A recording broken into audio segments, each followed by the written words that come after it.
Olá, o projeto 2630 de 2020, que trata da liberdade na internet, inicialmente estabelecia exatamente o contrário, estabelecia censura, controle de conteúdo e controle de distribuição, né? Então criaria-se aí agências de Estado para fazer controle de fatos e determinar o que era verdade, o que não era, e uma série de controles aí de conteúdo, e também criava-se controle sobre a distribuição, que em muitos casos, em casos assim amorais, não ilegais, mas amorais, feitos aí por grupos que queiram divulgar informações de uma maneira muito mais agressiva e não orgânica, montavam-se os robôs, né? E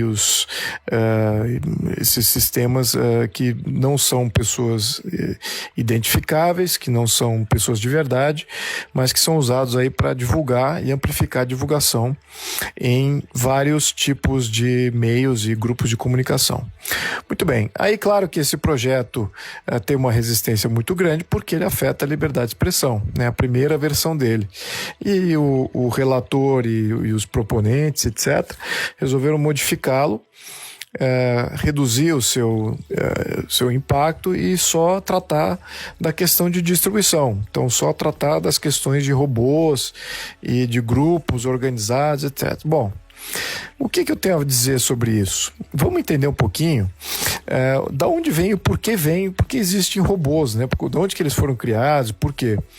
Há muito tempo atrás, todas essas mídias sociais, quando estavam no início, eles não tinham filtros e não tinham regulagens de para onde eram circuladas as mensagens. Então, o impacto de uma mensagem e a criação de uma base era muito rápido. Uma mensagem, por exemplo, vamos falar sobre petróleo. O petróleo afeta o mundo inteiro. Então, você fala de petróleo no Brasil e essa mensagem acaba sendo recebida por pessoas que também querem saber sobre petróleo em todas as partes do mundo. E lentamente isso foi se limitando.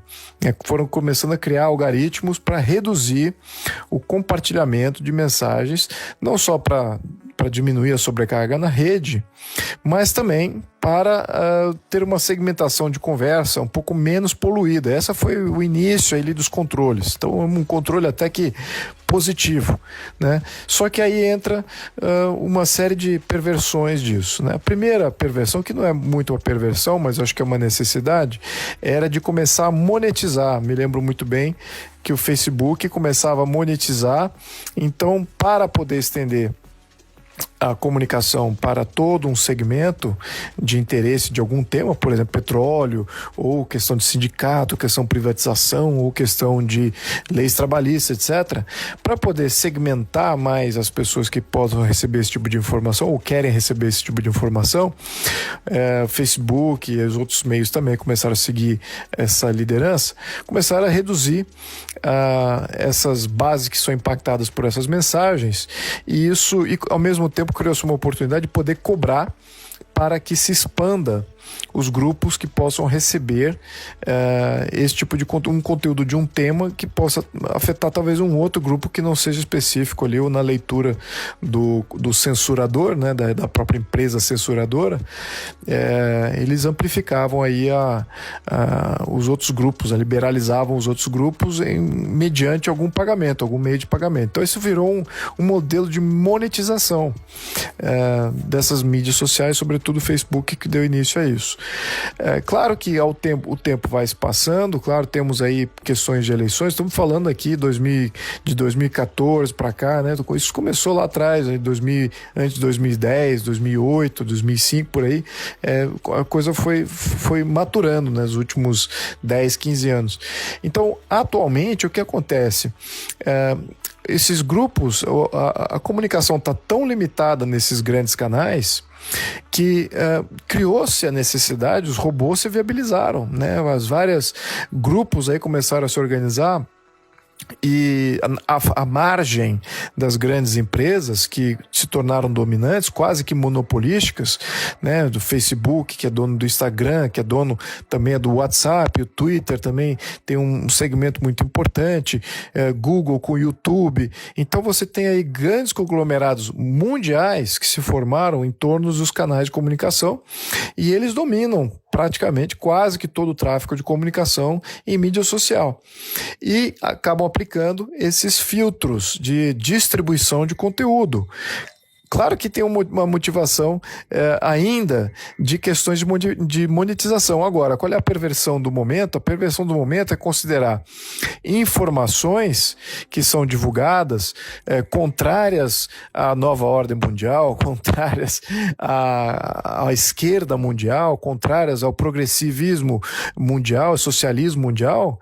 Eles acabaram ajudando nisso, porque já tinha um mecanismo tecnológico para fazer essa limitação de circulação e começaram a aplicar filtros ideológicos.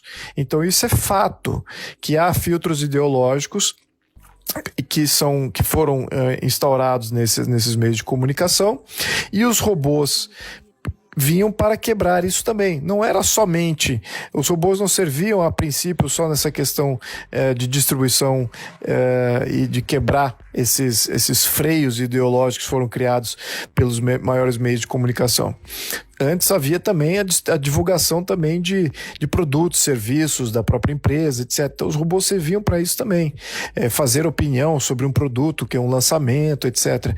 Então, veja que quanto mais regulamentação foi criada pelas empresas controladoras do fluxo de informação, uma alternativa de mercado, ou seja, da sociedade, foi a criação dos robôs. Então, esses robôs agora, como está sendo colocado aqui, é que eles são nocivos à democracia, que eles são nocivos à percepção eles não têm nada a ver com livre expressão. É claro que tem a ver com livre expressão.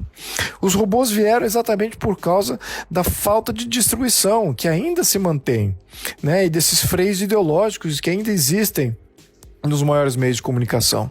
Então você não consegue dissociar, como ainda existe os proponentes dessa 2630 ou da futura evolução desse tema, você não consegue dissociar o conteúdo da distribuição, que é o que eles querem dizer. Então assim, olha, não, o conteúdo é uma coisa, entendemos, tá bom, tiramos fora essa questão de censura de conteúdo, nós queremos só censurar os robôs e a distribuição.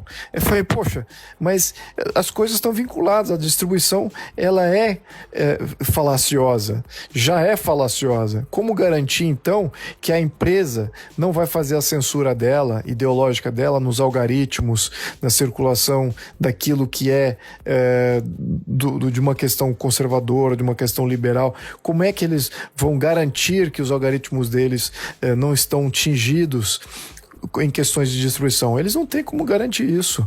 Então, foi uma das medidas que o Trump tomou, foi exatamente no sentido de que, se uma pessoa ou um grupo se sentir lesado de que ele está sendo limitado na sua comunicação mais do que outros grupos, por uma questão ideológica, como um grupo conservador, ele vai ter direito de processar a empresa, o meio de comunicação.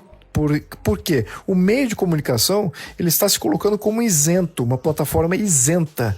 Então o consumidor norte-americano está olhando aqui e fala assim, bom, muito bem, eu estou nesta plataforma porque ela se diz isenta, mas agora eles estão passíveis de serem processados nos Estados Unidos. Então, com relação a isso pode mudar muito essa postura do Facebook até, ou do Twitter, ou de outros canais, para se liberalizar um pouco. O próprio Google também, que fazia isso com extrema agressividade nas suas buscas, né?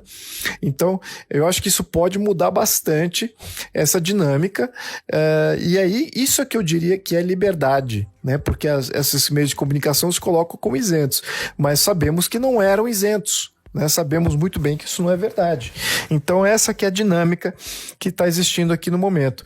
Então esse projeto que está aqui no Brasil, voltando aqui ao contexto do projeto do Brasil, que fala, não, queremos limitar só os robôs e só a distribuição de conteúdo nas redes e tal. Isso já é uma falácia de controle de conteúdo também. Não é só distribuição, porque uma coisa está vinculada à outra. Não dá para você desvincular os dois.